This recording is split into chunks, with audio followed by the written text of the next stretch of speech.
sidaynu wada ogsoonahay waxaa dadweynaha ay reer Somaliland uga dabaaldegayaan 18 May oo ku aadan la soo noqoshadii qarannimada Jamhuuriyadda Somaliland.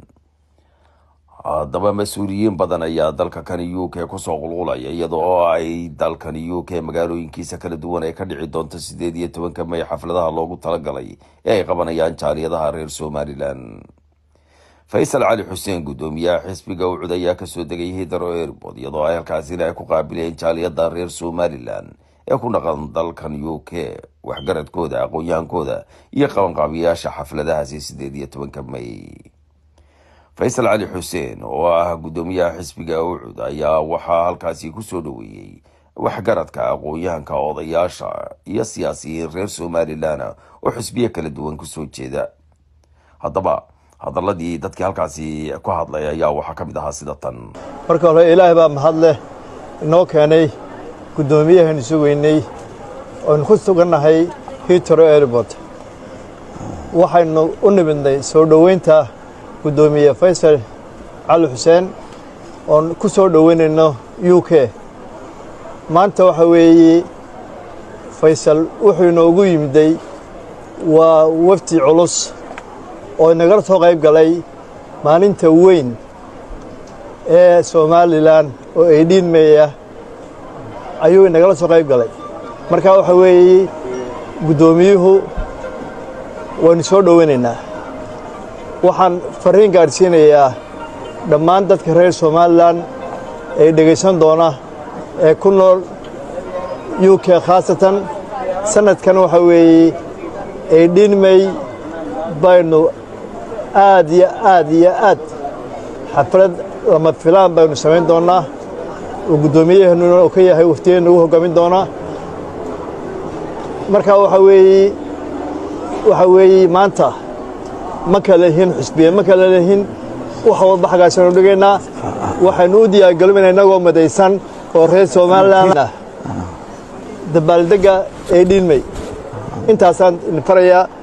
كاتو أديات برلمان كني دولة سلامية أدبان عناوي وكو سلامية halkan maanta waxaan ku faraxsanahay iyo adnaan labadiina waa salaamay waxaan maanta aad iyo aad halkan ugu faraxsanahay inaan soo dhaweynayno haliyey qaran Faysal Ali Xuseen. aad iyo aad baan u soo dhaweynaa Faysal. waxaan leenahay dadkaaga ku soo dhawow meel kasta joogtidba waxaa qacmo furan iyo qalbi fayo kugu soo dhaweynaya Somalilander oo kule welcome to London. bismillahir rahmanir rahim. أولاً waxaan u mahad celinayaa dadweynaheena ka soo qayb galay soo dhaweynta gudoomiyaha Faysal. maanta bishan waa bishii May. bisha May waa bil ku suntan Somaliland guulaheeda.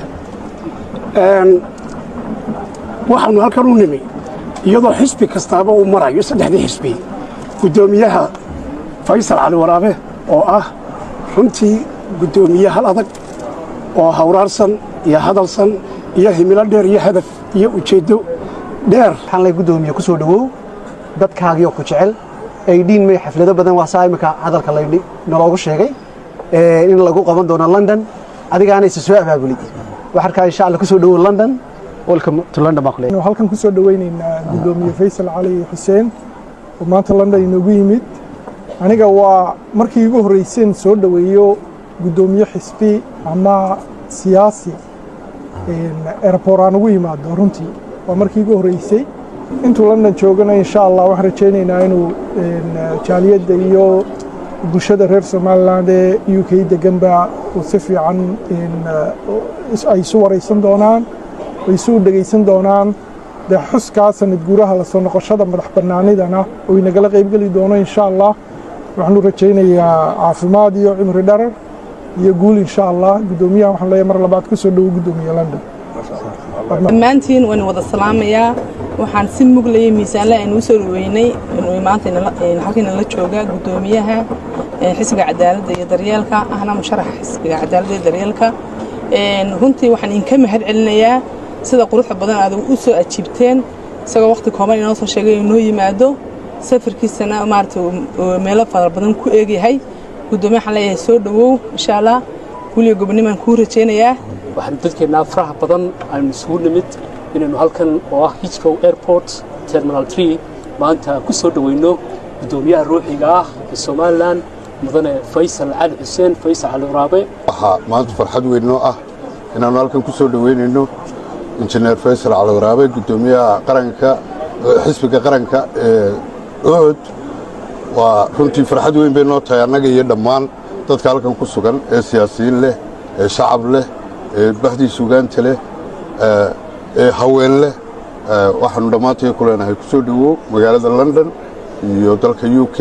maanta maalin qiimo leh waxaan halka soo dhaweynaa waa gudoomiyahayagii Faysal Cali Xuseen kuna suntan midnimada qaranka kuna suntan difaacidda qaranka ahna gudoomiyaha xaq ah ee maanta ka jira dalka waana ninka qoray maanta difaaca qaranka meel ugu soo jeestay runtii gudoomiye waxaan leeyahay ku soo dhawow dalka UK waana la joogtaa insha Allah inta uu joogana kulli xaflado badan baa iman doona waxaan leeyahay ku soo dhawow dalka safar dheer baa soo gashay waan ka xunnahay halkan dadkan dhan waa dadku jecel doonayeen inay ku soo dhaweeyaan waxaan leeyahay ku soo dhawow hadalkaaga ku soo dhawow insha Allah wala mahadsantiin waan arkaa waa Soomaaliland loo dhan yahay naga hortimi markuu gudoomiyuhu yimaado meel wadanka ka baxsan waa gudoomiye qaran ee maaha gudoomiye xusbi maaha haddaan ahayn dee gudoomiye qabiil oo qabiil ka hor imanay marka in laga daayo xusbiga weeyo la qiimeeyaa gudoomiyaasha in wuxuu ka soo jeedaa xusbi qaran isagoo waan u baheef garayaa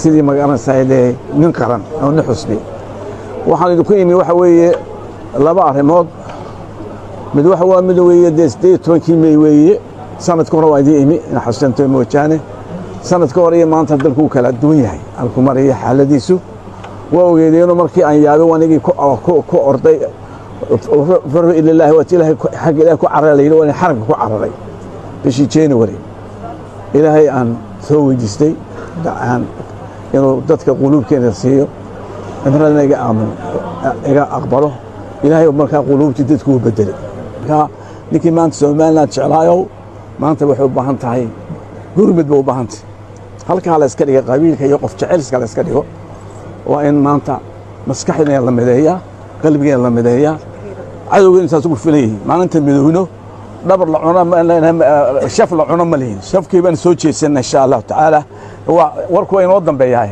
waa mahadsantii Inawi Cismaan Ducaali warbaahinta qaranka Jamhuuriyadda Somaliland Heathrow Airport London.